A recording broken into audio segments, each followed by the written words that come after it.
for the Agile community. www.Agile.FM. Today I'm here with a guest on Agile.FM. Probably everybody knows. He wrote the best-selling book Essential Scrum, a practical guide to the most popular Agile process. He was the first managing director of the Scrum Alliance from 2006 to 2007. He's a managing principal at Involution, and that he has been doing this for over 20 years. He lives in the Denver area. And here's another fun fact, two more fun facts. He is an angel investor for numerous startups. We're going to talk about that in a little bit. And he speaks three languages, English, Spanish, and Japanese. We're speaking here today with Ken Rubin. Welcome to the podcast. And is that true about Japanese? So English, yes. Conversant in Spanish and grammar school Japanese. Oh, wow. Yeah, very different languages here. Germanic, Romantic, and then an Asian language you also put into the mix. Interesting. So where do we get started? Scrum is obviously your home as a managing director of the Scrum Alliance, the first one. Is that correct? The first one, the 2006? Yes. Yeah. Yeah, the organization had existed for a period of time, and I was brought on at the end of 2006 as the first formal managing director of the Scrum Alliance, and I had agreed to sort of a one-year term, so that came to an end at the end of 2007. Wow, okay. You wrote this book, The Essential Scrum. I forgot the date when it was published, but it is the number one best-selling book on Amazon ranking. I appreciate that. Yeah, it was published in August of 2012, so we've now passed the 5-year point, and I'm always happy, somewhat baffled at times that it remained the number one book for 5 years, but I'm happy to see that's happening, and still get a fair number of emails most weeks from people who are reading the book and want to ask questions or just provide feedback, so I'm always happy to receive that. Great. Angel investor. The first thing when I saw that, I was like, are you investing into Agile companies? So, interestingly enough, it is a requirement that the founders of the company have to exhibit an Agile mindset. And what I mean by that is they truly not only understand core Agile principles, but they apply them in what they're doing. So when we first meet with entrepreneurs that are seeking an investment, we sit down and we have a conversation and really try to understand how they address the problems that they encounter and how they move forward once they've encountered them. So do they have a very experimental type mindset, or are they very focused on, hey, we know the right solution and all we have to do is execute according to some predetermined plan that we have and we'll be successful. If we can determine that they have an Agile mindset, then we're willing to take the next step, which at that point would require due diligence on the company at a fairly detailed level. Right. Wow. Okay. So talking about plans, right? So you're delivering talks in 2017 about annual budgets and plans, and I was just listening today to a story where in China actually there was a meeting of the party, and they're meeting every 5 years, and that's where they're doing their planning or signing off on their planning. You saying even planning 1 year is not enough. You want it shorter than that, or eliminating maybe pieces of it altogether. I do have a position on that says that the traditional way that most companies do budgeting and planning is rather poorly aligned with downstream Agile development. And so it's actually, I'm glad we're talking about this topic because we are, for most companies, in their planning season. If their fiscal year aligns with the calendar year, typically in late Q3, early Q4, those companies begin their annual budgeting and planning cycle. And if you start to step back and look at the characteristics of what happens during that cycle, you start to realize that most of what's happening there is a poor fit for agility, and that the teams that have to then do the work based on these plans and budgets that are put together honestly are somewhat compromised on the first day, meaning they're in a sense behind the eight ball because decisions have been made that affect their ability to actually operate in an Agile-like way. And because of that, it almost feels like they're being told at times, be agile, but really don't be agile. Because we need you to do certain things in order to support this annual budgeting and planning process that will cause you to do things you normally would not do if you were Agile team. Mm-hmm. For example, Agile teams don't, as a principle, don't usually try to put the full set of requirements together and the full project plan together very early on, like the first day, when they have horrible knowledge. But the details required in some companies' budgeting and planning cycles do require the teams give a lot of consideration to every single project that they might work on, literally up to 15 months into advance. So, yeah, this is a timely topic, and honestly, most companies that are doing their planning cycle in this traditional way think that it's working for them, and it probably isn't. And it isn't going to be their friend when they start doing agile development at any kind of scale. Yeah, I do totally agree with you, right? And I think many of the listeners would also say, yes, makes actually total sense what you're saying. But what is an alternative for these financial teams? Are you saying these teams need to be revamped, basically changed to an agile mindset in a finance department? How, I mean, I've heard, working with larger clients, they're basically, even if the numbers are not correct, they need a ballpark kind of thing. How would this all fit in, and what kind of things could companies do to accommodate this?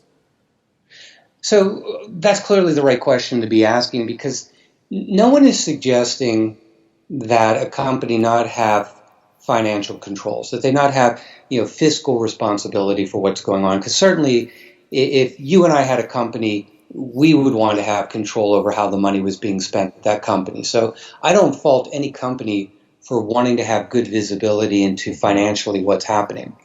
I'm going to do this by example. Last year, I was visiting a company. I'm having a meeting with the executive team, a multi-billion-dollar company, and I had the CFO in the room, as well as a number of senior executives. And they were laying out in glorious detail how they did their annual budgeting and planning. I mean, really excruciating detail. And I listened and really trying to absorb how they did it. And it's very similar to how a lot of companies did it. And eventually, when they finished, I asked this question, which is, by the way, my favorite question. How's that working for you? And there was this really long, at least it seemed long to me, it was probably about 15 or 20 seconds, but really long, uncomfortable pause where, people were kind of shifting in their seats, their eyes were kind of moving around, looking at other people to see what they were doing and how they were reacting. And, my first thought was, okay, I just stepped on a landmine. And I was just asking, I was curious how well this very detailed approach would be working. And what ended up happening at about 15, 20 seconds in, almost simultaneously, everybody burst out laughing. And the tension in the room broke. And, the reality is that when you're asked how it's working and the response after the uncomfortable period is laughter, we got past the icebreaker where it's like, okay, so Can we get past this idea that you've been doing this for 15 years and I just asked you how it's working and your response to that truly was laughter, then maybe it's not working as well as you thought. Yeah. And so it actually opened the door for us to have a meaningful discussion. Now, whether they're going to adopt a core agile way of doing budgeting and planning is really yet to be determined, because they tend to do this on an annual cycle, and this was last year, so now we're just getting into the cycle for this year for them. Now, your question was, how would you do this any differently? Well, the first is, yes, I would expect that the senior managers that are involved in doing this have an agile mindset. At a minimum, that would mean they understand core agile principles. Right. And there's not that many that they have to understand, but, so for example, I want them to understand how in agile we deal with budgeting and planning in the presence of uncertainty. Right? And that involves things like you won't get the budgets and plans right up front, which in some organizations is a rather tough pill to swallow. What do you mean we won't get it right? We'll work diligently for several months to get these plans right. But they won't, right? Hence the laughter. Right? But it doesn't mean just because we can't get them right up front that we shouldn't do any upfront budgeting and planning. I mean, Agile is not, the myth is that somehow Agile is anti-upfront work. Agile is not anti-upfront work. Agile is anti-upfront excessive work. So obviously, we'll do some amount of upfront planning and some upfront budgeting. No one's saying we shouldn't, but I'd like to think we're going to do a helpful amount, not an excessive amount. Which, like in Agile, we'll handle budgeting and planning like we do everything else. A helpful amount upfront with a healthy dose of just in time. And so I try to get them to this mindset, okay, oh, by the way, batch sizes. In Agile, we favor smaller batch sizes. They're working in huge batch sizes the entire year. Right, this is clearly not a very Agile-like way to do it. So 15 months in advance, let's define every single project we're going to work on, where every single dollar is going to be spent for each of those projects. Oh, and by the way, I will hold you accountable to that. So next year, as your spending starts to deviate at all from that plan, when you cross one of those variance lines that's going to be put in place, you're going to be asked to come join me in my office so that I can question you as to why your project spending is off plan. Yeah. By the way, your spending might be perfectly the right thing to be doing at this point. But since it doesn't match a plan that was put together many months ago when we had poor information, we now waste even more time for you to come justify why you're off plan. And again, I'm not suggesting that companies shouldn't have fiscal control over what's going on. I'm just saying that if we did things a little differently, it might not be as wasteful a process. Right. So, Ken, would it be along the lines to say, like, very similar to Agile, if you want more, I don't even want to say the words, accuracy or precision in the numbers, but any kind of more predictability in those numbers, the shorter the time box. So you would suggest shorter budgeting cycles to have more predictability, let's say a 3 months window or like a quarterly window. If you are okay with more fluctuation, then the yearly window for financial planning could still work, but it's much more, volatility in terms of what kind of projects might actually get funded or not, and so forth. Is that the suggestion? It's one of the techniques I think they should use as more of a rolling budgeting approach. I think most companies are going to do a form of annual budgeting. And I don't think there's really much that I'm going to say that'll move them off of that. I mean, that's their natural cycle for wanting to think about what they're going to spend over the next year. And I can live with that.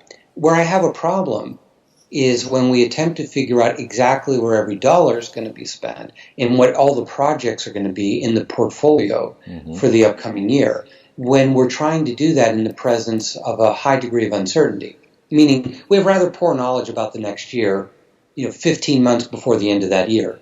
And so we're trying to make a lot of detailed decisions in the presence of a high degree of uncertainty. So the Agile approach is the one you just described. So even if they want to say, here's the budget for next year. And when I worked at IBM, and I spent 2 years there, and as big companies go, I thought IBM was a very good big company, but I never had the luxury of asking for a budget. I was simply told what it was going to be. And the way it was described to me by a higher level finance person is, the company would simply figure out or anticipate what its revenues would be next year, and Wall Street would tell IBM how much money they were allowed to spend on R&D. Meaning companies of that class, the expectation is you'll spend a certain percentage on R&D. Well, if you project revenues and you know a percentage of R&D, you know what your R&D budget is, and they would start dividing up the pie. And by the time it got to my, I had a team of 130 person, right? By IBM standards, that would be small. And by the time the numbers got to me, it was some small number measured in millions. And I was told, here's your budget.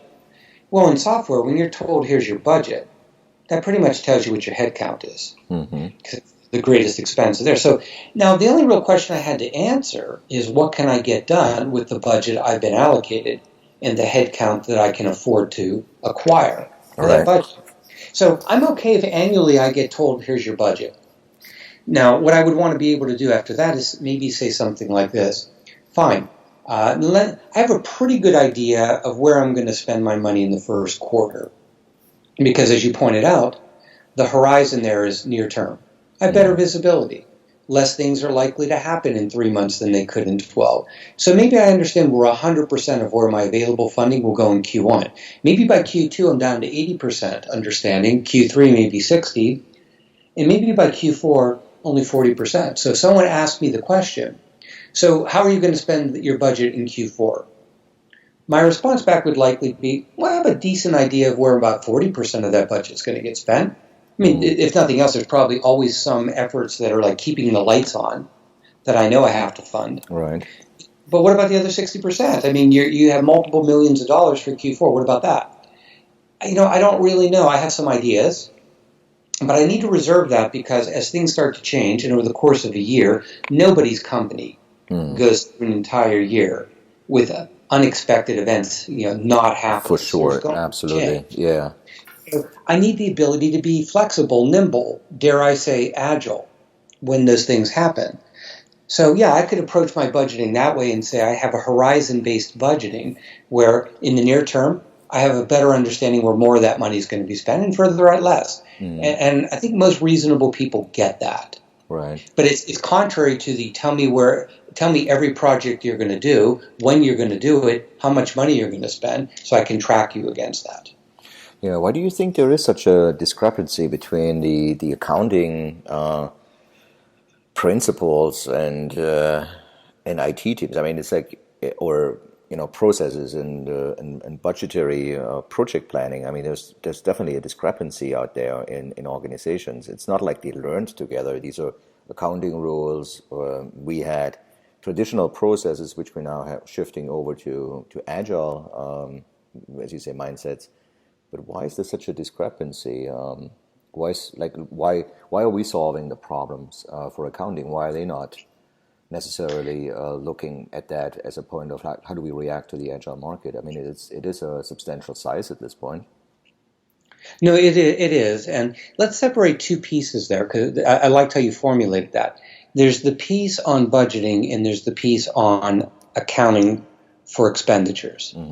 And so the GAAP guidelines, right, the generally accepted accounting principles, talk about how to account for costs, how to allocate them, what you're allowed to expense, what you're allowed to capitalize.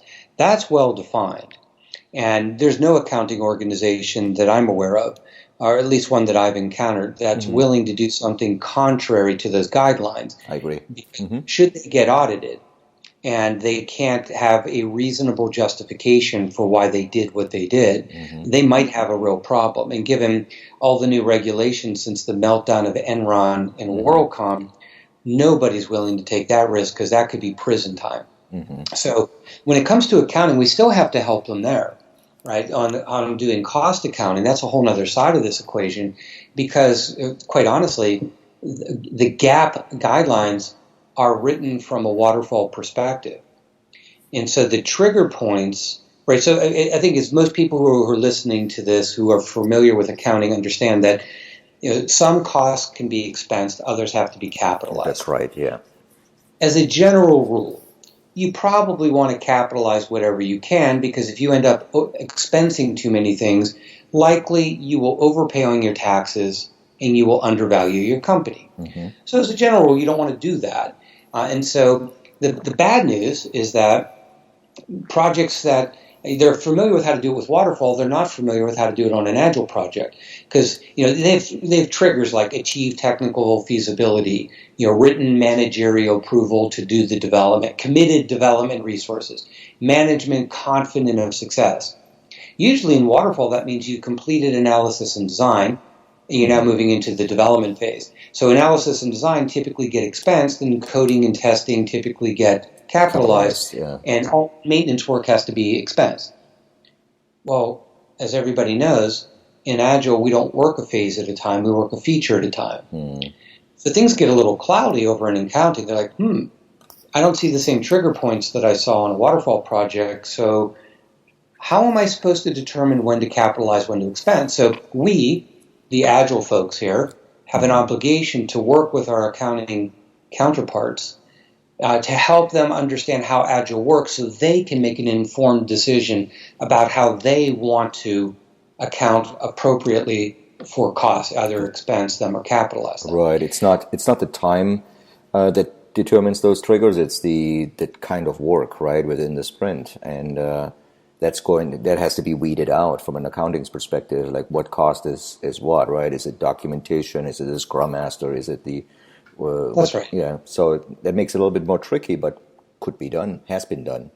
In the past, they haven't had a need to worry about Agile because if companies historically followed a phase-based sequential approach, it conformed very nicely to the guidelines they've been provided, and they're pretty expert at knowing when to do these things. But now all of a sudden, we're past the pilot stage, right? Maybe we do the pilot project, they don't sweat it, right? Because Agile's not embedded in the organization. But once you've had that successful pilot, and you decide, now we're going to go do Agile on a large scale, it becomes a real issue.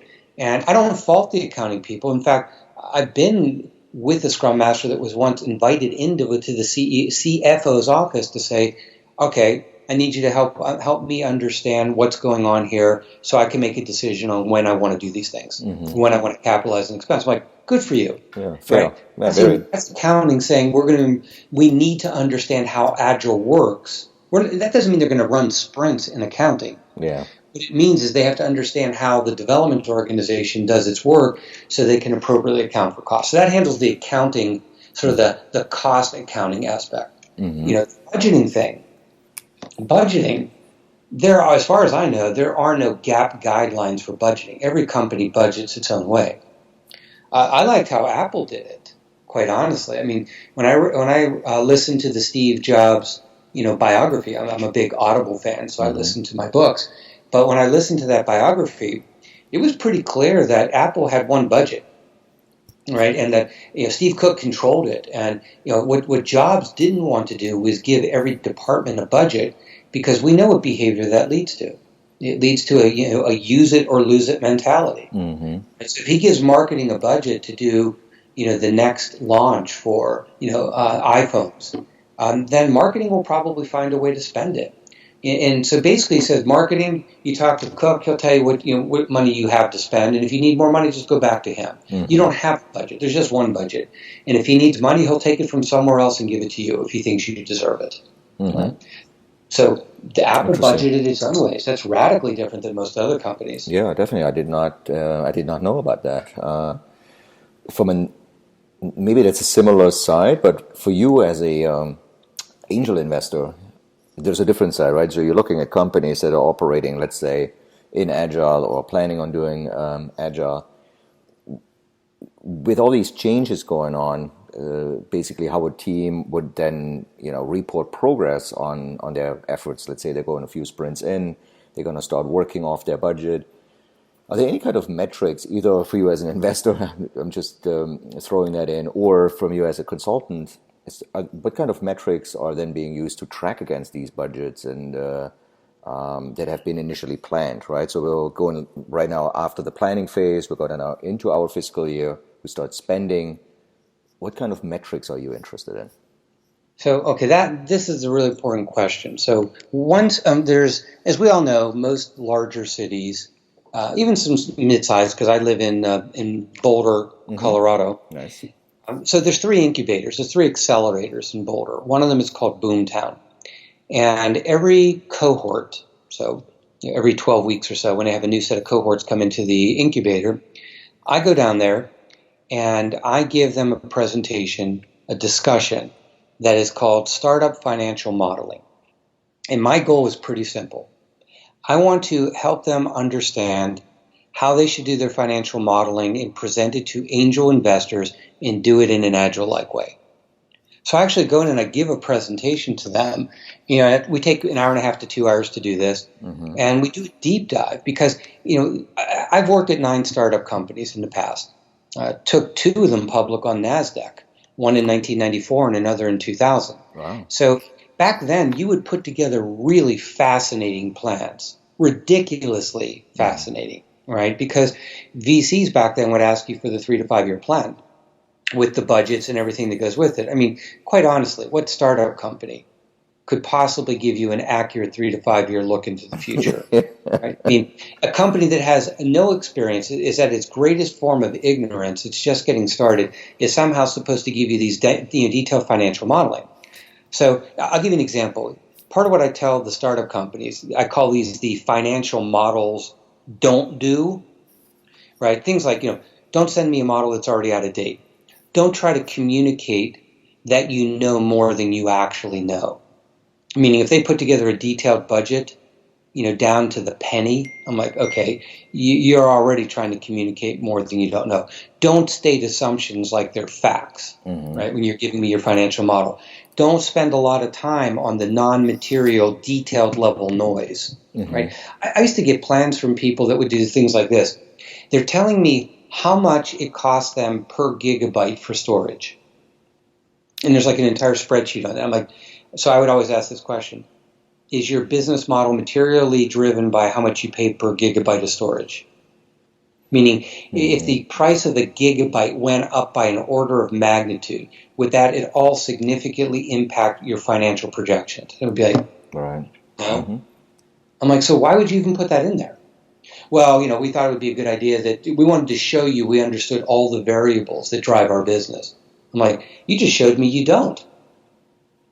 Right? If I can change that by that number by an order of magnitude and it has no material impact on your financials, then it clearly is not a driving variable. Right? So basically we tell them, your financial story, your plan, your financial plan ought to tell a compelling, clear story that you understand your business, you know how it works, you understand the variables that drive it.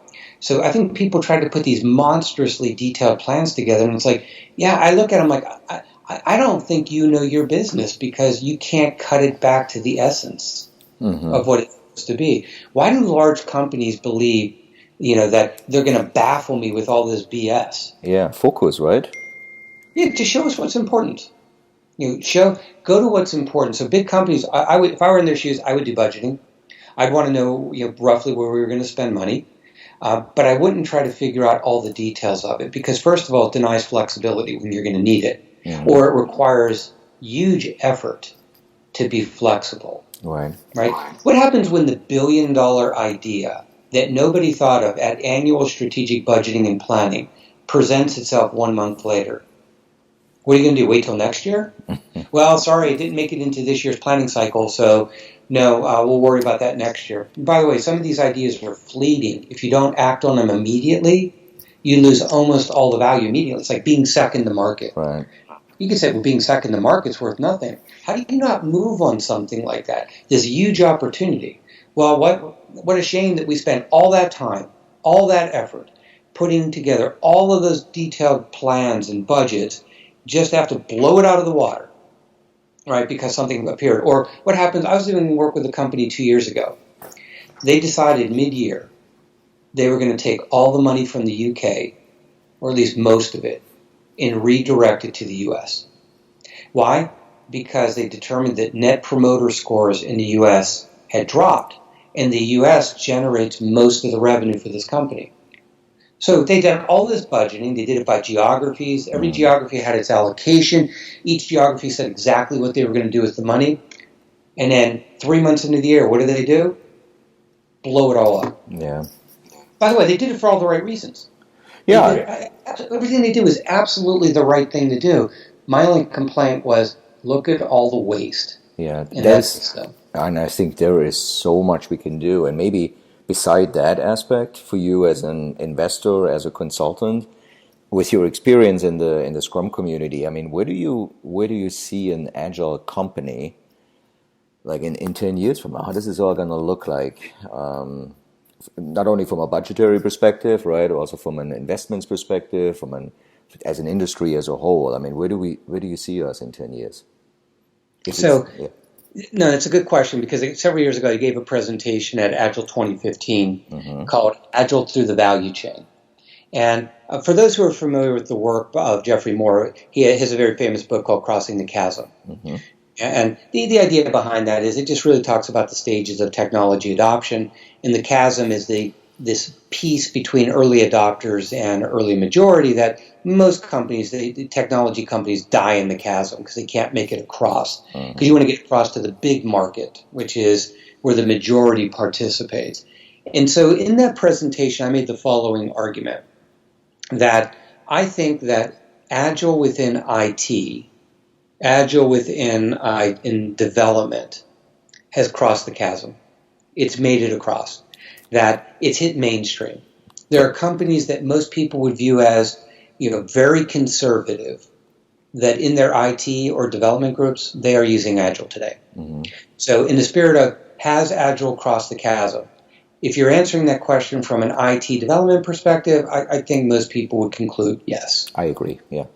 All right, now, Agile through the full value chain, I don't think that's happened. That's where I think this is going over the next 10 years, right? And my thesis is that if you really want to realize the full benefits of Agile, companies have to embrace Agile through the full value chain. If not, they're going to limit their benefits to just within the development organization, right? And so the whole point is the non-development organizations need to embrace at least the core Agile principles.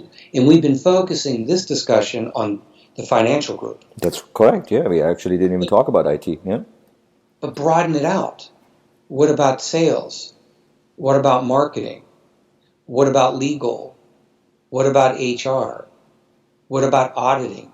What about all these other groups? Mm-hmm. What I'm saying is that in the next 10 years, to claim that Agile truly has crossed the chasm in all respects, I am saying that other organizations inside large companies will have embraced core Agile principles. Mm-hmm. And again, I'm not suggesting that the legal department is going to go off and run sprints. They might. They might not. Mm-hmm. What I'm saying is they have to understand how to, for example, legal has to realize that writing fixed price, fixed scope, right, subcontracts with our vendors is going to disconnect the Agile development downstream immediately. Our sales team has to understand the same concepts, right? So if we don't get them on board, we'll never see the full benefits of agility. So my hope 10 years from now, we're looking back saying, when an organization embraces Agile, embraces agility, they do it across the value chain. Across the value chain. What a wonderful end to this podcast, Ken. I know we could, and you could go on for longer, and there will be other talks you will be giving about this topic, I'm pretty sure. Very interesting for me to see this as somebody who is actually in the weeds and working with companies through these processes, but also somebody on the outside. I think that this puts another perspective to it as an investor and how you see things. So we got investors' tips, right? We get people listening to this want to start a company and looking for investment and trying to do this agile. Here were some tips. We also learned a lot about budgets and plans and even accounting rules to some extent. And we also got a little vision from you. And I think that's where we're seeing the market going slowly right now. But we'll check in 10 years from now and see where we are in 10 years. All right. I'll look forward to that. All right, Ken. Thank you so much for all the examples, the details, and anything you brought to this podcast. Thank you so much.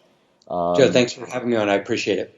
Yes, and for everybody who wants to connect with Ken, his Twitter handle is Rubin Agile, all in one word. Thank you so much again. Thank you for listening to Agile.FM, the radio for the Agile community. I'm your host, Joe Krebs. If you're interested in more programming and additional podcasts, please go to www.agile.fm. Talk to you soon.